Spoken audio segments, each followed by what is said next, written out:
Good morning, everybody. Good morning. So today we are taking up the next gate in the 108 Gates of Dharma Illumination. And this gate is taking us all over the place. I gotta tell you, we're gonna cover a lot of ground today.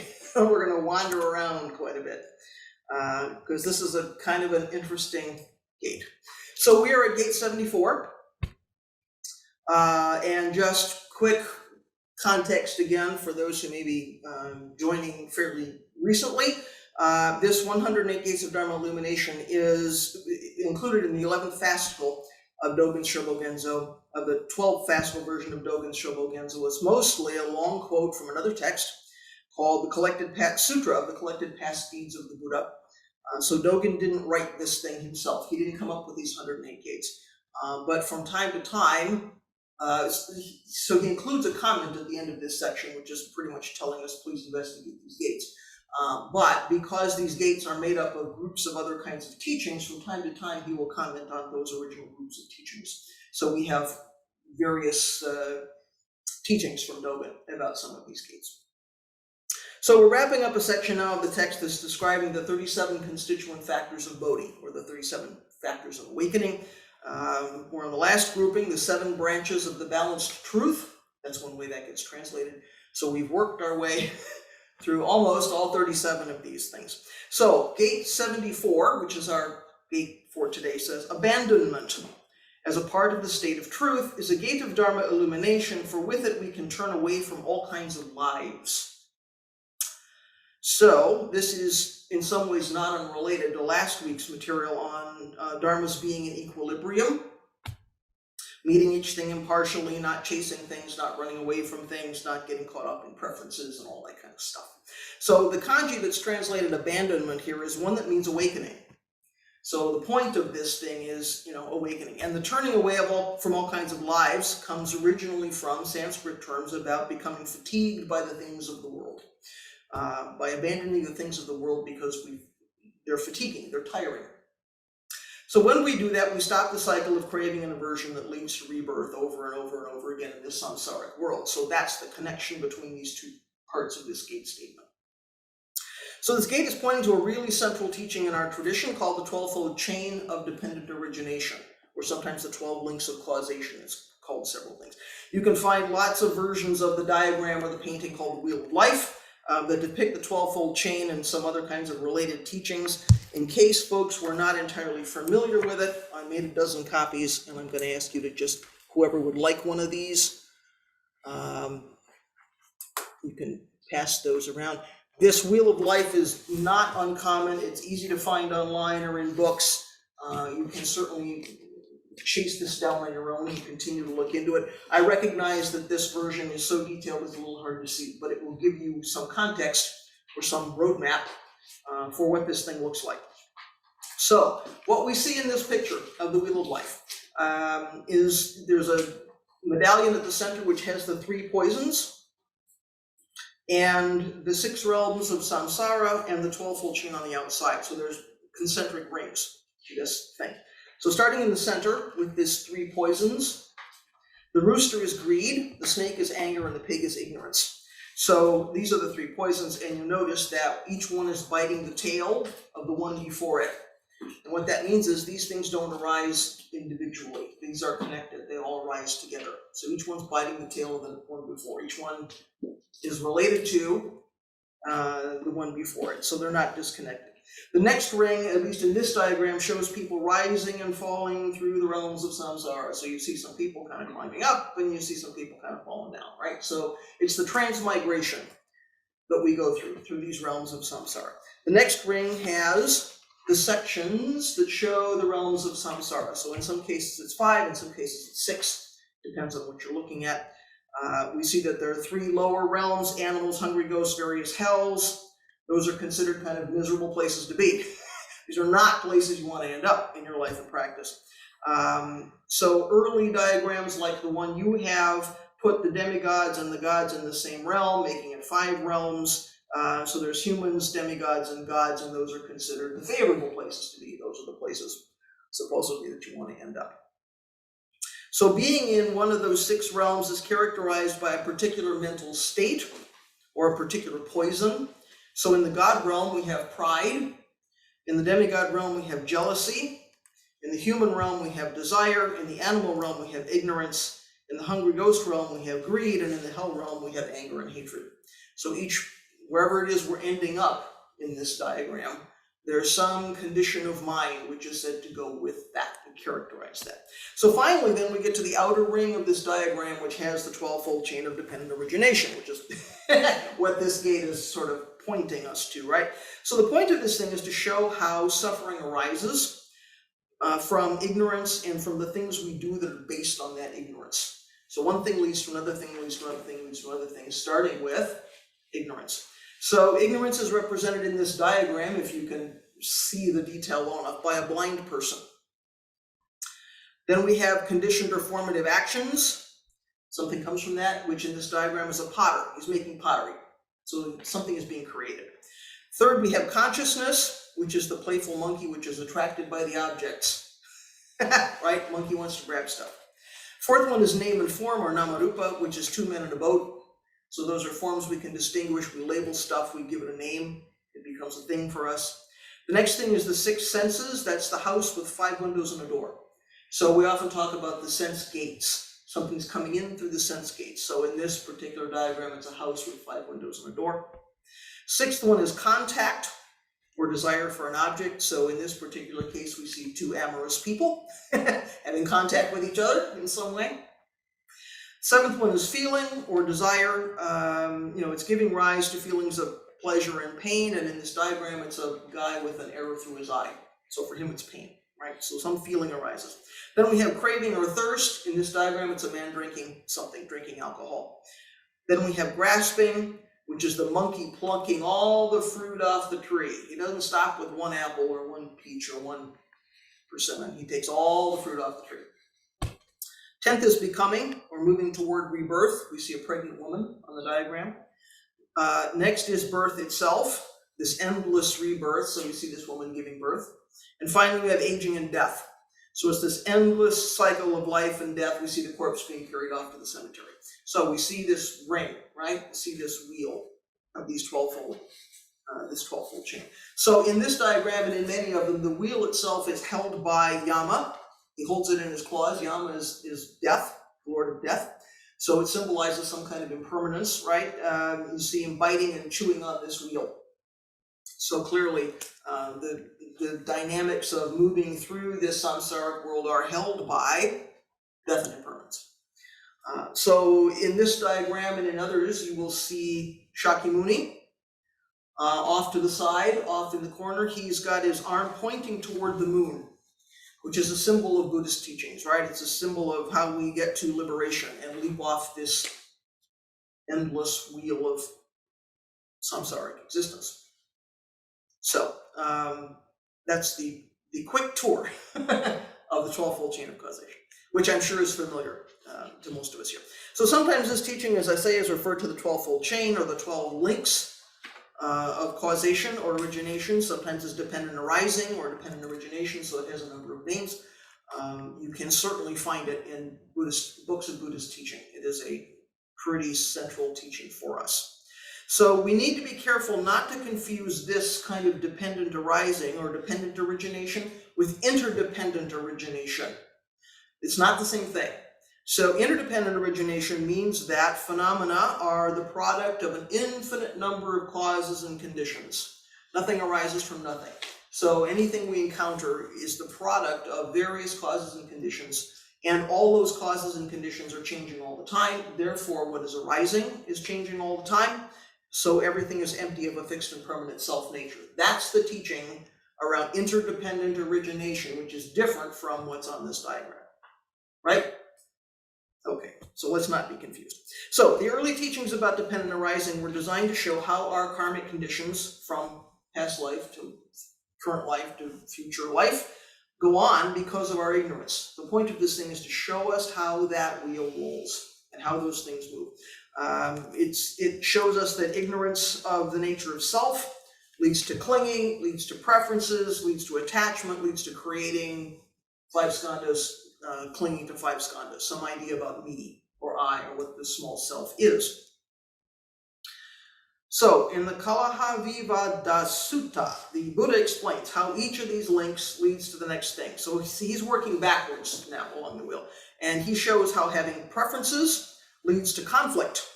Right? Now I want this thing and you want this thing and I don't want what I have and da-da-da-da-da, now we have conflict, whether it's internal conflict or conflict with other beings. So desire is what leads to those preferences. Deciding whether the sensations that come into the sense gates are pleasant, unpleasant, or neutral is what leads to that desire. Contact, sense contact, leads to the sensations.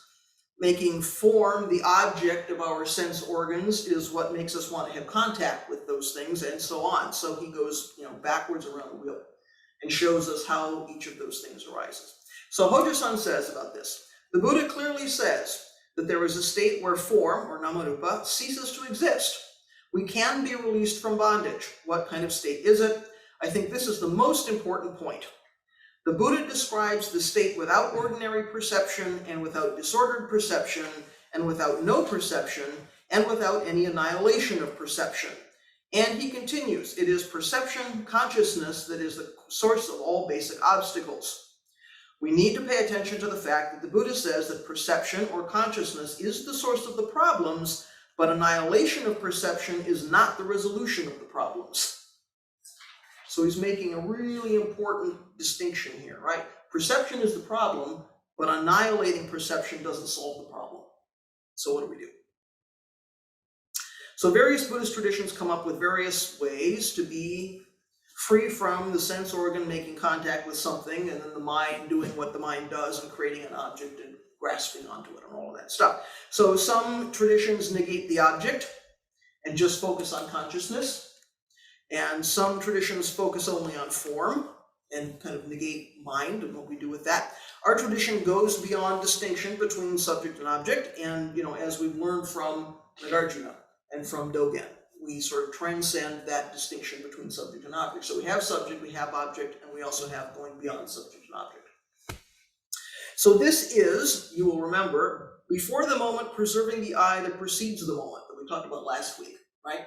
So before taking an action, preserving that viewpoint of emptiness or non-discrimination or meeting everything with equanimity that's there before we make a choice about this thing that we're encountering is good or bad or neutral, and we're going to take some action based on that. So it's not losing track of what's there before we decide all that stuff. This is good for me, this is bad for me, I'm going to take a certain action. What is there before we do that? And this is this before the moment preserving the I that perceives the moment that we talked about last time.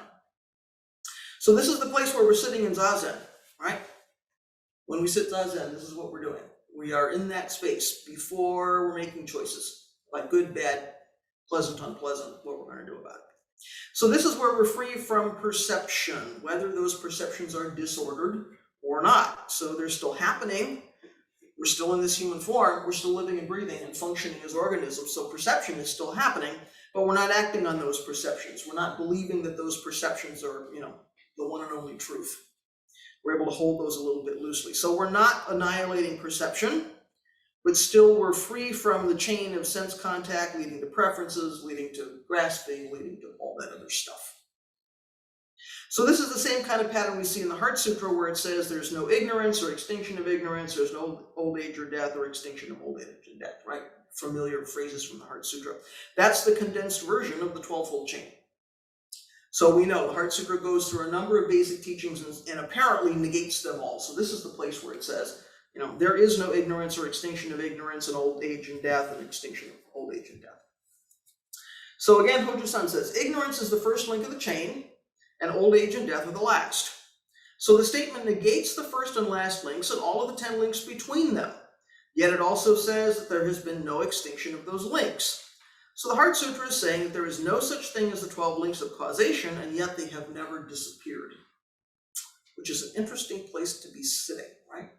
These things, there's no such thing as these things, and yet they have never disappeared. So what does that mean? We get to practice with that. So again, abandonment as a part of the state of truth is a gate of Dharma illumination, for with it we can turn away from all kinds of lives. So the sense of this gate statement is that when we experience awakening, not when we get awakening, because there's nothing to get, when we're in touch somehow with our awakening, we come to see that clinging and desire lead to suffering. We know this from the Four Noble Truths. We become disenchanted or disillusioned with chasing after all the stuff that we like to chase after and running away from all the stuff that we run away from. That becomes not helpful. It no longer is a fascinating thing to do. Most of the time that's a fascinating thing to do. I'm a magpie. I love shiny stuff. I mean, if you've ever seen my shoes and some of my funny accessories, I love shiny stuff. So I mean, I totally get this. You want to chase after the shiny stuff. That stops becoming fun when we see really the nature of reality. When we really are in touch with our awakening, we see how things work. We kind of want to distance ourselves from that whole process because we see that, in the short term, things are fun. It's fun to have the shiny shoes. But in the long term, that's not contentment, that's not happiness. What happens when the shiny shoes disappear? So, we can let go of the habituated thinking that compels us to grab onto things, to grasp onto things, like the monkey plucking all that fruit off the tree, right? So, that's the stuff that keeps us trapped in this cycle of samsara. It's the stuff that perpetuates this illusion of self, that there's a me that needs the shiny shoes in order to be valid, right? We get to see through all that stuff. And we kind of want to go, not so interested in engaging in that process anymore. So Buddha's awakening experience happened when he sat down under the Bodhi tree and he had some insight into these 12 links. He saw how ignorance leads to all the other things. And he saw, that was the basis of the Four Noble Truths.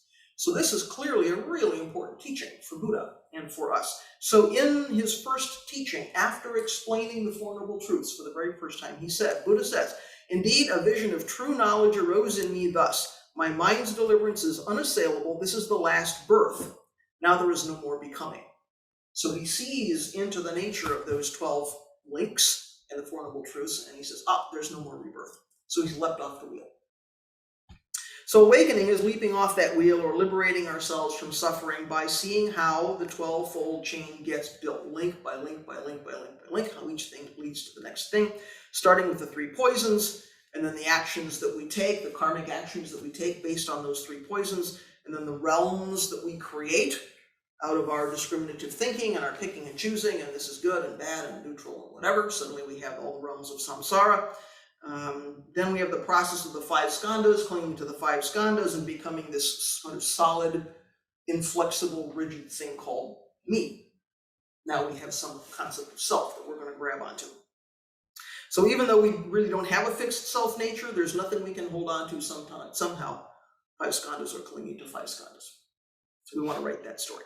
So Dogen's comment on this branch of the balanced truth as one of the factors of awakening tells us how to do this, how to let go of this. He says, detachment as a limb of the truth, so this is translated detachment rather than abandonment or awakening. Detachment as a limb of the truth is, though I have brought it, others do not accept it. It is a Chinese person, even when barefoot, walking like a Chinese person. It is Persians from the southern seas wanting to get ivory. Okay, so as usual, in order to make sense of this comment, we have to wander around a little bit and make our way back. So, though I have brought it, others do not accept it. So this is a reference to a story, which is making reference to another story. One of the most significant characteristics of medieval Asian literature is that it is highly elusive.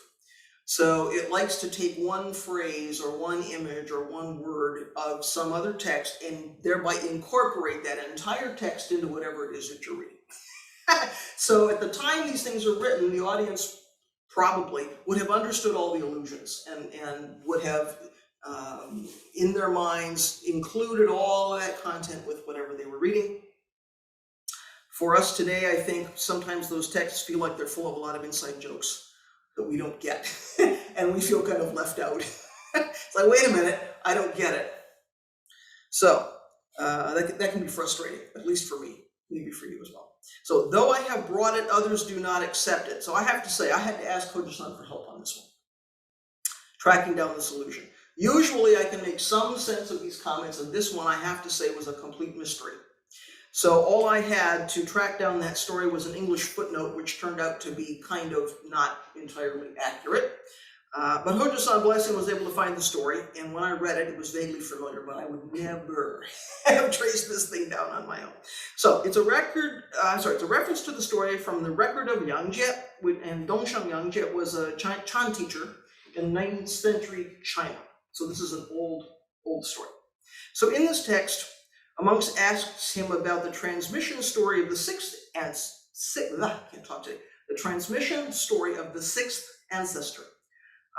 who is Dajian Huineng, who lived 150 years before this story.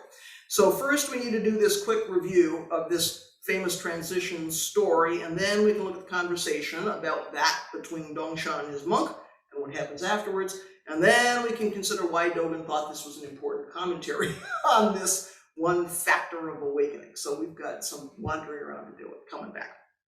So, very condensed version of Huineng's transmission story. This is probably familiar. Huineng is an illiterate worker in a temple. He's splitting firewood, he's pounding rice, he's doing manual work. The abbot of this temple decides to have a poem contest amongst his monks, and the one who demonstrates the greatest degree of understanding is going to inherit his robe and bowl and transmission and become his Dharma heir. So the head monk, Yuchuan Shuangshou, writes his poem on the wall. Everyone thinks this poem is brilliant, says clearly this is the guy who's going to succeed. And his poem says, the body is the Bodhi tree, the mind is like a bright mirror stand.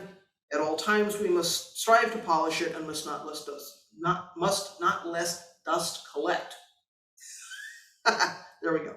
The body is the Bodhi tree, the mind is like a bright mirror stand. At all times we must strive to polish it and must not let dust collect. So Huineng heard this poem, somehow, heard somebody chanting it, immediately wrote one of his own. So he's an illiterate guy, pounding rice and cutting firewood, and he's going to write his own poem. And he says, Bodhi originally has no tree. The bright mirror also has no stand. Fundamentally, there is not a single thing where could dust arise. So the abbot could see that Huineng had a deep understanding, but he was concerned for this guy's safety, because if other people understand, if the other monks here understand how deeply insightful you are, there's going to be trouble. So he secretly explains the Diamond Sutra to Huineng, and Huineng has a further big awakening. The abbot hands off his robe and bowl to this guy in the middle of the night, and he helps him to run away. He says, go, save yourself, and also at the same time spread these teachings, spread the Dharma teachings as far as you possibly can. So he has various adventures with people trying to come after him, take back the robe and bowl. In the end, he wins out. He becomes a famous teacher, becomes a famous ancestor that we've all heard of even today. So the important points here for us at the moment are these two poems. So this is what's going to get referred to later on. So Shenxiu says we need to constantly practice to purify our bodies and minds so we can get to awakening. And Huineng says originally there isn't a single thing, so there's nothing to purify because everything is empty. So working to purify these forms is not going to help us because originally these forms are empty anyway. So that's the story being referred to in the conversation between Dongshan, or Tozan in Japanese, and his monk. So Hojo-san's translation of this conversation, after he found it, he had to translate it for me. So his translation of this conversation says, the master Tozan gave instructions to the monks of his assembly saying, even if you straightforwardly say that originally there is no single thing, still you will not be worthy of obtaining the robe and bowl. Here, you should give me one pivotal phrase. Tell me, what can you say? There was a monk who tried to give the master a correct phrase 96 times, but his speech did not accord with the master's intention. The 97th time, he finally said something that satisfied the master. Tozan said, why didn't you say so sooner? There was another monk who over and over listened to the successful one trying to give the master a pivotal phrase, but he could not hear the final pivotal words. This monk asked the successful one what he finally said, but he would not tell him. The monk kept asking for 3 years, still the successful one would not tell him. Finally, the frustrated monk became very sick, and thinking he was near death, he said to the successful one, I have been asking you to tell me what you said for 3 years, but you have been continually refusing me. If courteous requests cannot convince you to tell me what I want to hear, I will convince you in a violent way. Then he picked up a sword and said, if you don't tell me, I will kill you. The threatened monk was frightened and said, "Wait, I will tell you," and then said, "Even if it is taken in, I don't have room to place it." The other monk made prostrations with gratitude. So the successful monk's statement, "Even if it is taken in, I don't have room to place it," is what's translated in Dogen's comment as, "Though I have brought it, others do not accept it." So Hojisan's translating that slightly differently. And this translation makes a little bit more sense to me when we look at the context of this. So, okay, what's the point of all of this story? All this wandering around. Okay, so Dongshan says, even if you straightforwardly say that originally there is no single thing, like Huineng, that's not it. And he asked his monks to say something else. The successful one says, even if it's taken in, I don't have room to place it. So here's where I think he's going. You may have some other idea, which you can share during the Q&A time. It isn't that there aren't individual forms that we can distinguish. It's that we're already not separate from them, so there's nothing to acquire. Right? It isn't that there aren't individual forms. We can distinguish individual forms. It's not that those things aren't there. It's that we're already not separate from all these individual forms, so there's nothing to acquire. There's nothing to take in. So everything is already connected to everything else in this one unified reality, including us, including me. So it's not possible, if I'm already connected to everything, it's not possible for you to hand me something that isn't already here. So there's no room to place something additional because there isn't anything additional. You can't hand me something, I can't take it in because it's already here, right? So if I was trying to make a space for something, an additional something, I would not be understanding that there is nothing outside of the Buddha way. Make sense? So if there's nothing outside the Buddha way, but I'm trying to make room for something that you're going to hand me, it doesn't work.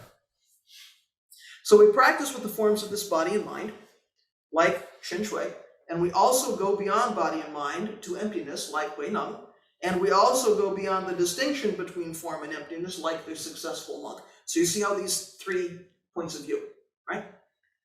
So we don't need to chase after robes and bowls and all the stuff that we want to chase after, because they're already here. There's no blank space to put them. So if I'm chasing after that robe and bowl, I can't actually take it in because it's already here.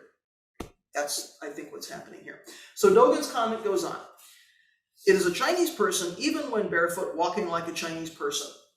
So I have to admit, from here on in this comment, I'm paddling. I'm not exactly sure what these things are about, but I'm going to make some guesses. And again, if you have another idea, you can share that. So I got to admit, I'm speculating here, right? So one possibility has to do with demonstration of rank. So Chinese have lots of different kinds of shoes. They were one of the first cultures to make a whole lot of different kinds of shoes. They've been making shoes for a long time. So what kind of shoe you were wearing said something about who you were in society. If you were a farmer or a soldier or a noble in the court or something, probably you could tell by what kind of shoes these people were wearing. So even if these people are barefoot, even if these people are without designation of rank, some kind of separation, Chinese people walk like Chinese people. So there's nothing they need to acquire to be what they are. So if we're, if that role within Chinese society is already there, putting a shoe on it, putting a badge on it, putting on a label, doesn't add something. There's nothing to take in, right? So even if the shoes are missing, complete Buddha nature manifesting as a Chinese person walking the way a Chinese person walks is already here. So maybe that's where he's going. It is Persians from the southern seas wanting to get ivory. So again, I'm speculating here, but in Dogen's lifetime, the Islamic world was relatively prosperous. So it was able to get ivory from India and Africa. And there was a lot of ivory in the culture. They used it to make boxes. They used it to inlay into wooden pieces. Persians would have been surrounded by ivory. There was a lot of it. So Persians wanting ivory is again looking around for something that's already here. So what does all this have to do with not being attached to the things of this samsaric world in a way that perpetuates suffering, which is where the Gates statement is going? Detachment as a limb of the truth is, though I have brought it, others do not accept it, or even if it is taken in, I don't have to replace it. It is a Chinese person, even when barefoot, walking like a Chinese person. It is Persians from the southern seas wanting to get ivory. So that's Dogen's comment on detachment.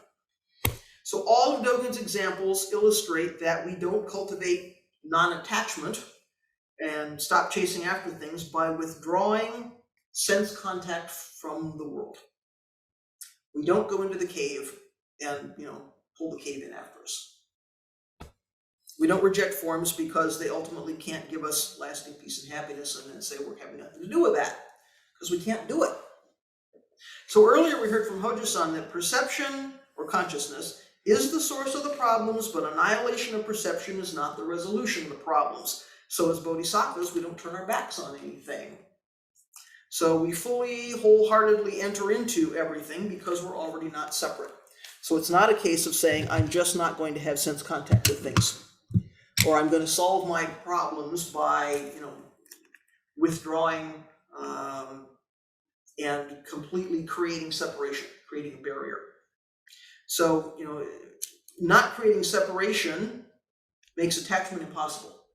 If everything's already here, if we're not creating separation, then we can't be attached to something because there's no subject and object. So it's the same thing that happens in our zazen, right? When we talk about thinking. As long as there's no me and thought and engagement with thought, there isn't me thinking in zazen. Thinking is happening, but I'm not doing it. It's just happening, right? So this is all about how do we create separation in subject and object. We can't be attached to something if we're already not separate from it. So not being attached is not about saying, I'm not going to have contact with that. It's about saying, I'm already in contact with that, so I can't be attached to it. I can't be grasping for it. It's already not separate from me. So as long as there's no separation, there's some potential for me, as long as there is separation, there's some potential for me to chase after this thing and run away from that thing and do all that stuff that comes out of the 3 poisonous minds and the 12-fold chain and all of that stuff, right? If there's no separation, it can't be done. And all the karmic suffering, karmic actions and the suffering that come from that come to an end. We leap off the wheel, right? Buddha saw this and he leapt off the wheel. So again, the gate statement says, abandonment as a part of the state of truth is a gate of Dharma illumination, for with it we can turn away from all kinds of lives. So we're not turning our backs on things and saying, I'm not having contact with that. We're fully entering into things and saying, I'm already in the midst of it. So as soon as we clearly see how that 12-fold chain works, how it starts with ignorance, and then our senses make contact with something, and then we have craving and desire and attachment and thirst and all of those things. 5 skandhas start clinging to 5 skandhas. We create some separate thing we're going to call a self. We think that self needs things in order to be valid and powerful and valuable and something, right? Now we have the story all going about how 5 skandhas are clinging to 5 skandhas. If we feel cut off from those things that we think we need in order to be valid or real or meaningful or something, then we have suffering. We have this feeling of annihilation and death, right? If I don't get this or this or this, somehow I'm going to cease to exist. Or people will ignore me, or I won't have the self-image that I want to have, or all these things that we do, right? That have to do with how 5 skandhas cling to 5 skandhas. So we can really feel like we've gone around that wheel. And the craving and the we want things, and then we write the story, and then we have suffering, and we have conflict, and then we are separated from the things we love, and boy, it just feels like annihilation and death.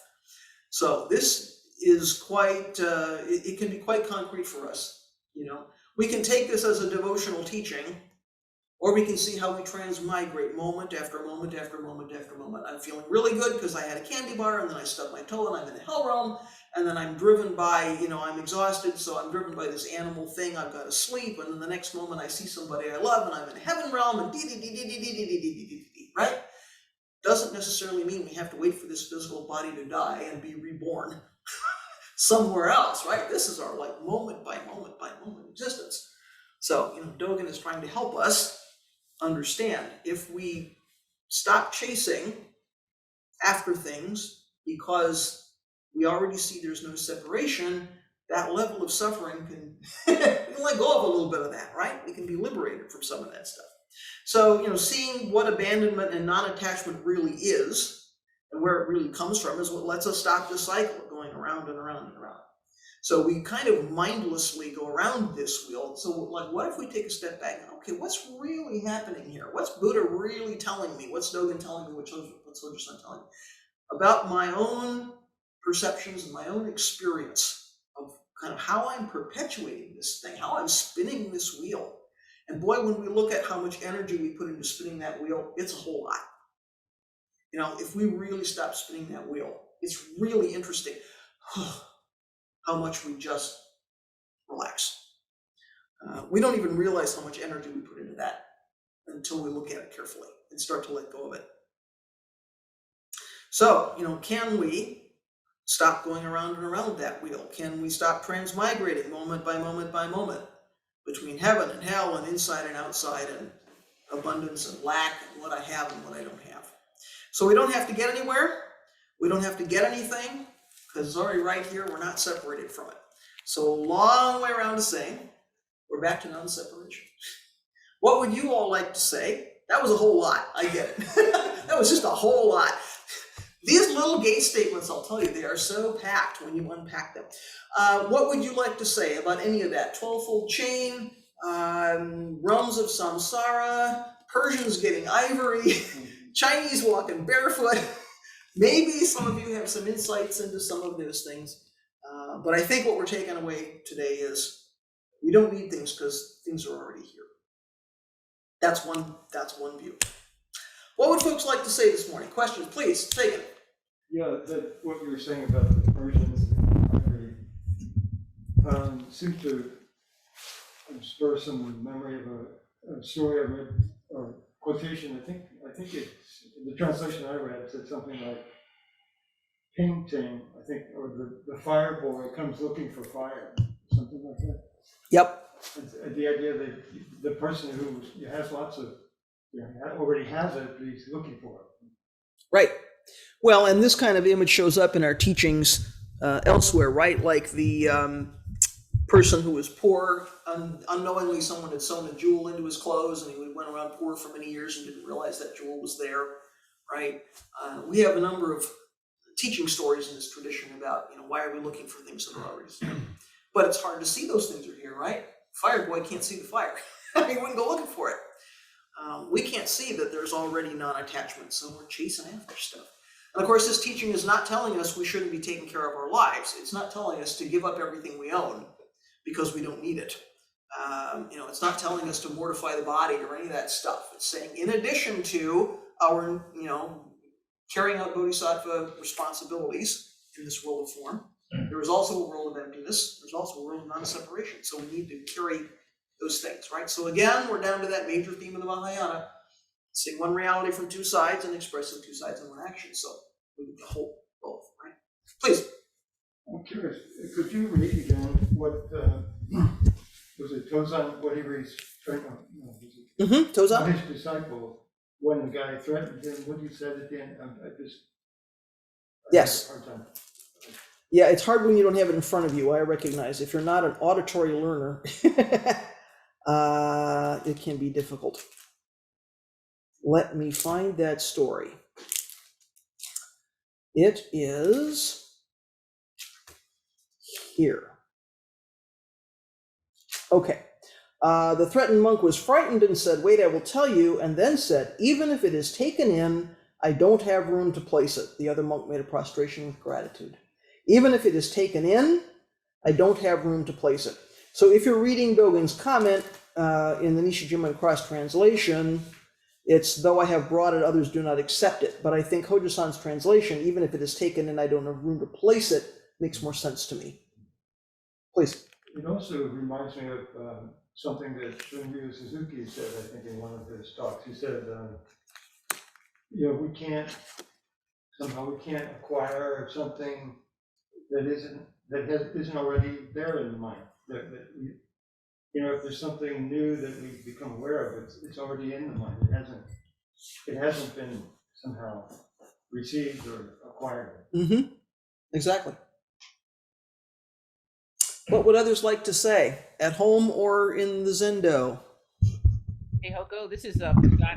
Right, Satsu. Hey, thanks so much for this. This is always whenever I see that wheel, I just crack up. We used to have a really big picture of that wheel in our old sangha, and I feel like we used to always talk about it.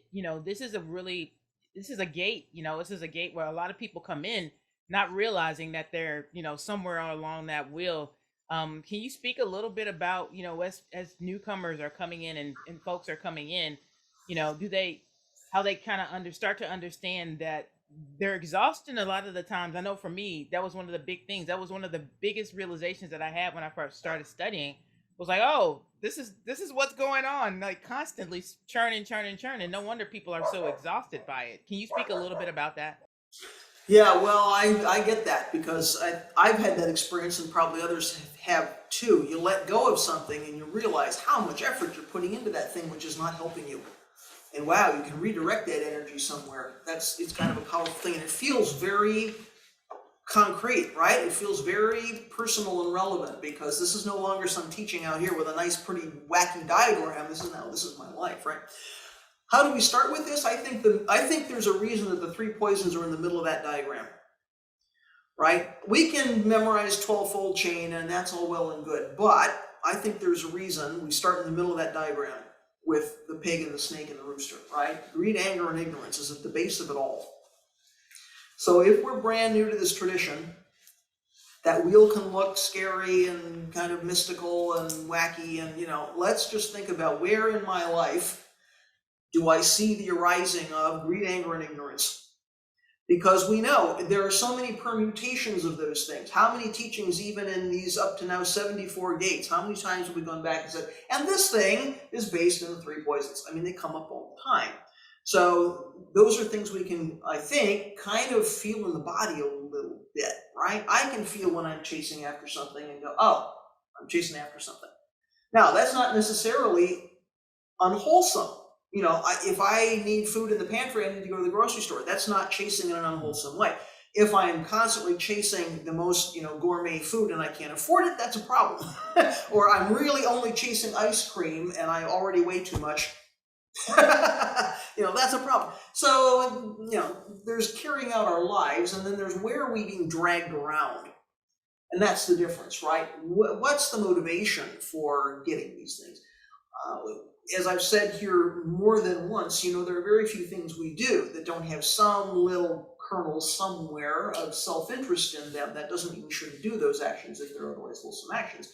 So, where am I being dragged around by greed? Where am I being dragged around by anger, aversion, hatred, impatience, right? I mean, all the little ways that anger kind of shows up in our life. I can feel that in my body, and I'm not a body person, but if I make that a practice, like, I'm feeling that tightness, I'm feeling that resistance. Okay, what's going on?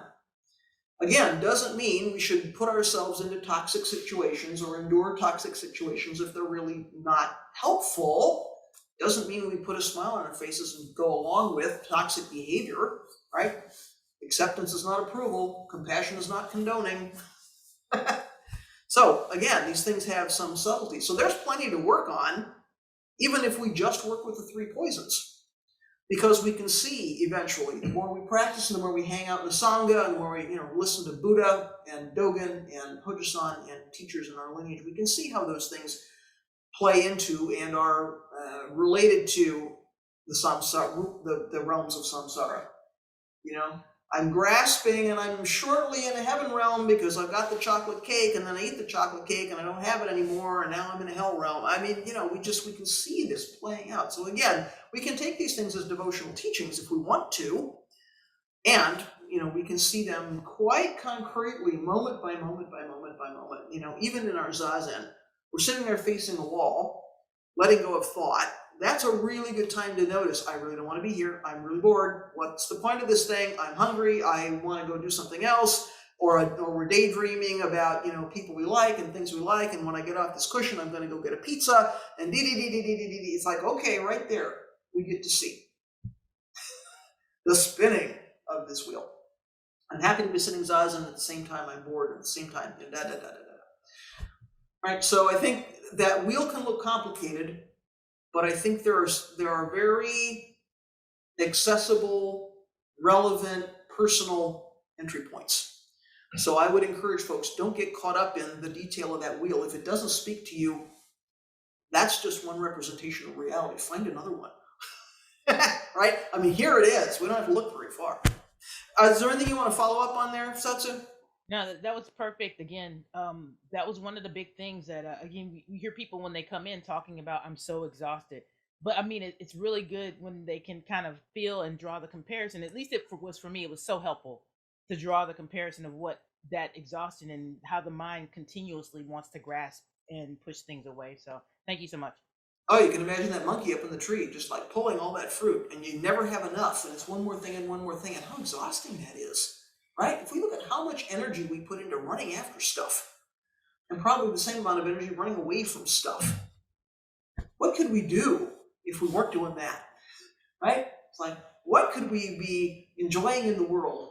How could we be experiencing delight in the Dharma if we weren't covering it up by all the energy we put into all that stuff?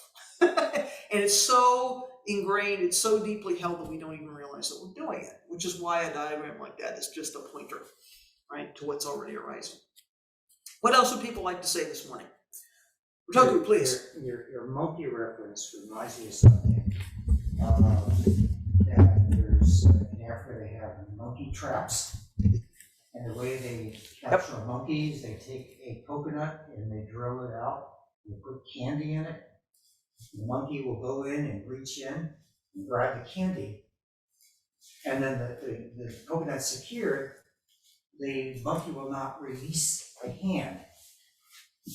I consider our teachings here releasing the hand of thought. So we have to let go of our monkey mind if we're going to be liberated from that. And the three poisons, I was thinking that line from the third ancestor, to set up what you like against what you dislike, is a disease of the mind. So that's right there in the third. I was wondering about your shiny shoes. You still collect them? I have to say, I enjoy a good trip to the Goodwill. I'm in the charity shop like at least once a week, and boy, if there's shiny shoes and they fit me, because they're like $3, right? So I don't feel bad. I get me some shiny. I've got at least 2 pairs of shiny, glittery shiny shoes. I just feel like it goes so well with the robes, right?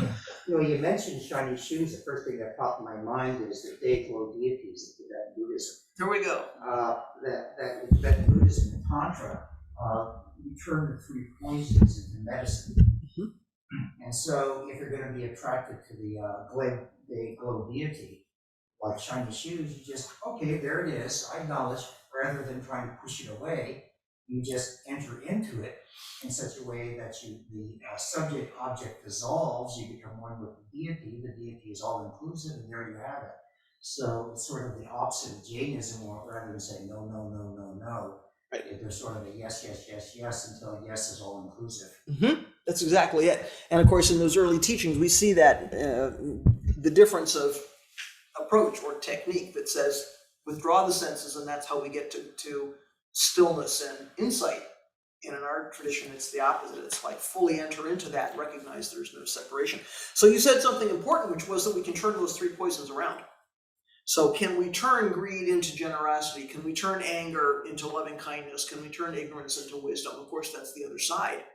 And where is the distinction between ignorance and wisdom? Where is the line that says, yesterday I was ignorant, today I'm wise? Doesn't happen, right? So these things are not separate. Ignorance and wisdom, greed and generosity, anger and loving kindness are not separate. So how do we turn those around? That's an important practice for us. Okay. Other things folks would like to say this morning? Oh, we got 2 of us. So Mark and then you. All right, you're deferring, please. Well, my back is kind of hurting from sitting like this for a while. And I figured, well, that's down here in the hell realm. So I can shift and go like this. Now I'm up here. Then I sit long enough like this, my butt's going to start hurting. And then I'm back down here. Yep. And then, so if I shift, I can't shift, or I can, but it's still a circle. And then it's like, well, what do I do? And is it like something about just guess like you said, surrender. Mm. Just, I mean, there's nowhere to go. I mean, I can go back like this, but it's still the same thing. Well, as an old person now, I can tell you, if I'm sitting sesshin, I'm sitting part of it this way, and then my knees start to hurt, so then I have to sit in a chair, and then my back hurts, and then I'm back to this one, right? So we do that. So, pain in sitting is a wonderful gate for thinking about how we transmigrate. So first thing I have to say is please take care of your body. There's nothing in this tradition that says we should be gritting our teeth and injuring the body in order to sit. I'm not saying you're doing that. As Hojo-san says, our practice is not a torture, right? So if we have to take care of the body is the ground of practice. So if you are sitting and you're blowing out your knee, please do something else, right? Gritting our teeth and kind of, being samurai and living through the pain is an ego thing. That's not, we're not being tough, wonderful practitioners. We're being locked into some idea about what good practitioners look like or who we are as practitioners. So job one is take care of your body, don't hurt yourself. At the same time, we try not to give in to every twitch and tingle, and move around all the time. And, we know sometimes if we really are not separate from the pain in the knee, and we really kind of enter into it, because what we want to do is go, pain bad, no, get away. If instead we say, okay, what's actually happening with my pain in the knee? Well, is it actually pain? Is it a stretching? Is it a burning? Is it something I can, make a little adjustment? Because immediately we feel a sensation and we go pleasant, unpleasant, neutral. And more often than not, we're going to say, this feels unfamiliar or something. It must be pain. It must be bad. I have to get rid of it. So again, I'm not saying grit your teeth and hurt your body, but investigate what that pain is. Is it a tightening? Is it a twisting? Am I sitting in some crooked way? A little bit of investigation with compassion can help. But yes, that kind of pain is a wonderful, very immediate example, isn't it, of rotating through those hell realms. I'm happy to sit, I feel good, and 5 minutes later my back hurts and now I'm in a hell realm. And now I'm sleepy, so I'm in the animal realm, and then it's something else. Because we're not distracted by moving through the world, we're simply sitting here and letting go of thought. These things become really apparent. We really get to see that stuff. If we're out the door in the world, either we're so distracted that we're not noticing it, or we're actually intentionally trying not to pay attention to it. We have no choice. If we're sitting facing the wall, there's nothing else to do, right? We're only doing 4 things in Zazen. We're taking the posture, we're keeping the eyes open, we're breathing softly through the nose, and we're letting go of thought. So anything else that's happening here is extra. So we get to look very carefully at what's arising. So I think your example is perfect. It's very immediate, right? You sit in Zazen, you rotate through those realms. It's like, yep, it's right in this body. It's not anywhere else. You wanted to jump into Myogen. Yeah, that's why I'm sitting the way I sit here. That's an unusual posture, but if it works for you, that's fine. It's not Zazen, so Yep. not Zazen, so I do what I can to be comfortable. Yes. And then Please. not too comfortable. When talking about detachment, there was a couple things came to mind, and that for me explains detachment in the way that you were describing it. However, I will say that when we said there was nothing to acquire, I took the note of there's nothing to acquire. It's still from the view of separation. You're still thinking of something separate from it. Mm-hmm.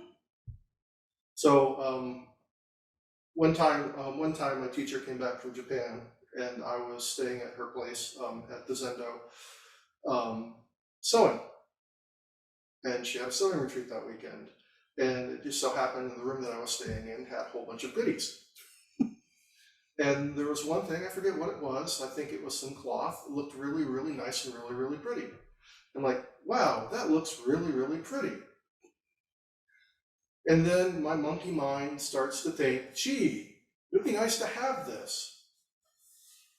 And that is horrible to think, right? It's not stealing from your teacher.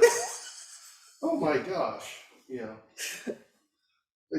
can you imagine an 80-year-old lady coming after you?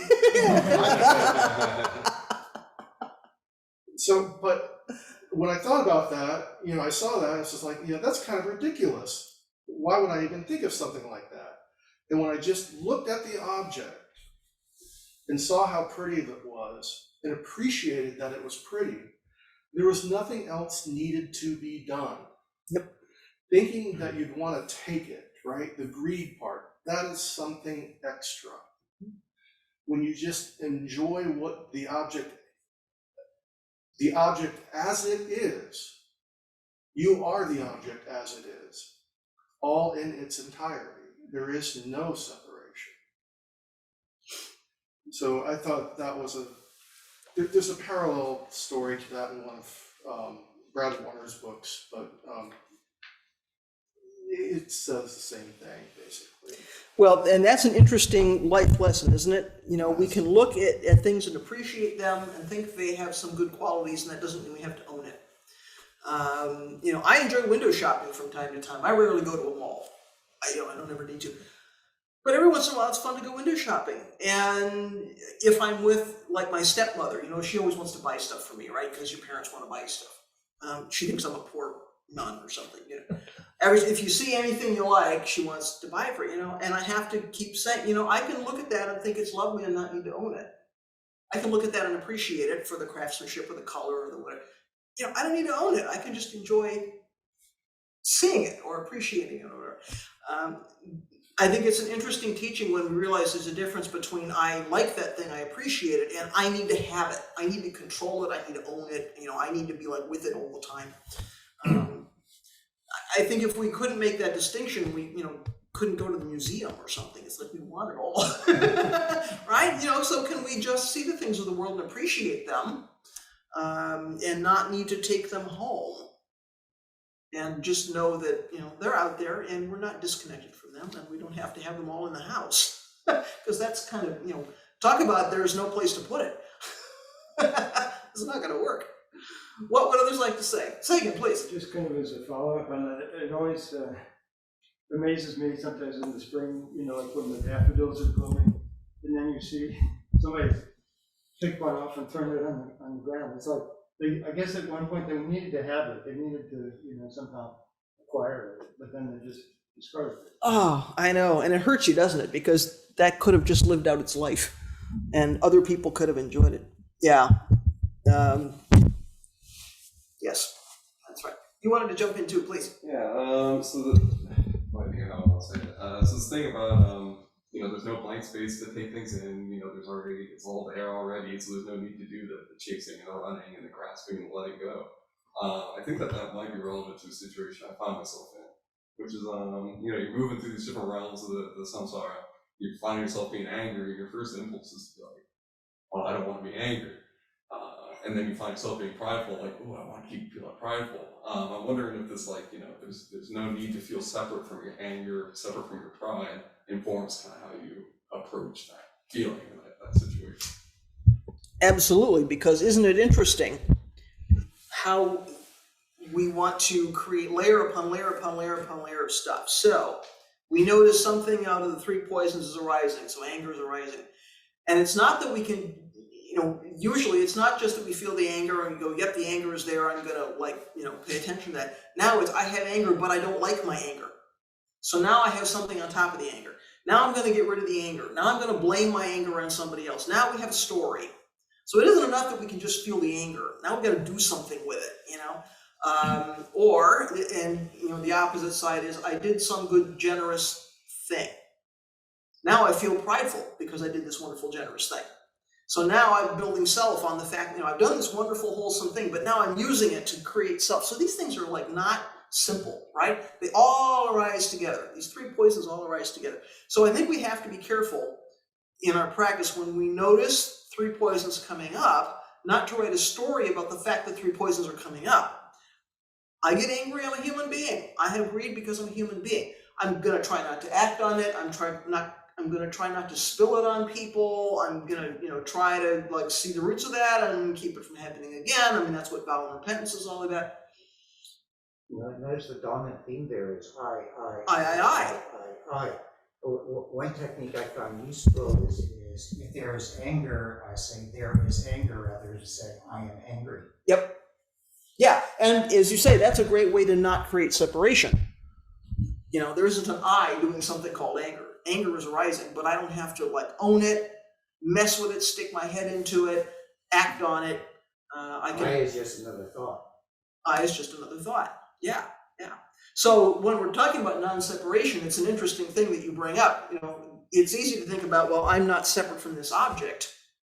How about I'm not separate from my greed, anger, ignorance, happiness, lust, whatever, right? So, I mean, we think those are our things and we own them, and then that way we're not separate. But as long as we're in relationship with it, I have something, we've created separation. So we get to like peel that onion, right? There's always something else to look at. What else would folks like to say today? Comments, reflections, questions, please. Oh, Hennessus, go ahead, and then we'll go. Was it you? And then we'll go to Hoshin. Okay. So I had this. I guess bringing up like sort of abandonment to the state of truth, and so I was thinking about my hoarding problem that I've been trying to overcome for forever, and something kind of interesting that I realized the other day when like going through my stuff is that I have this trophy from middle school for this award that I got, where the adhesive saying what it's for is missing. So it's just this blank trophy that is a reminder of this award that I got in middle school that honestly my life would be no different if I never received.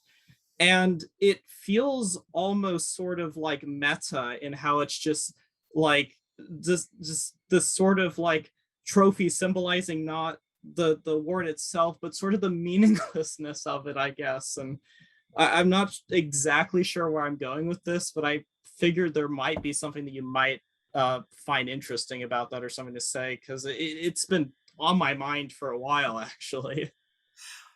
I think it's interesting. If you have a blank trophy, to me, that's a blanket encouragement that says, you know, this set of 5 skandhas has merit in the world for whatever I want that merit to be about today. Because somebody at some point thought you were worthy of a trophy. So, okay, over time, what that merit is pointing to has dropped away. You are not the person you were when you received that trophy. Whoever you are in this moment still has merit. So one thing, I'm not going to tell you what to do. One thing you could do is keep that trophy and say, this is, the merit of being a bodhisattva, day after day after day. What the label is that's on it, there is no label because it's empty. That's one empty trophy. So today, vow and repentance. What am I vowing to do? How is my practice not complete? But to me, I would take that, stick that on your altar. That's an encouragement to be a bodhisattva. Now, you may decide you're not keeping it because you're cleaning house. But I think there's something a little bit allegorical there that says there is merit. We don't have to attach that merit to something which is about me. It doesn't have to have a label. It simply means I'm going through the world with my eyes open and my heart open, acting with wisdom and compassion, doing the best I can moment by moment. The universe has given me a trophy for that. Congratulations. Hoshin. Just wanted to talk about the word abandonment. It led me to think about a time years ago when Hojo-san was giving a lecture and he was talking about opening hand of thought and letting go practice. And he mentioned that letting go practice is an advanced practice. Of course, I was thinking, boy, I'm getting good. But more than that, I'm thinking about the word itself becomes a problem because we start to, I'm sitting here, I'm herding cats because I'm hearing all this different stuff and I'm trying to put it together and make something.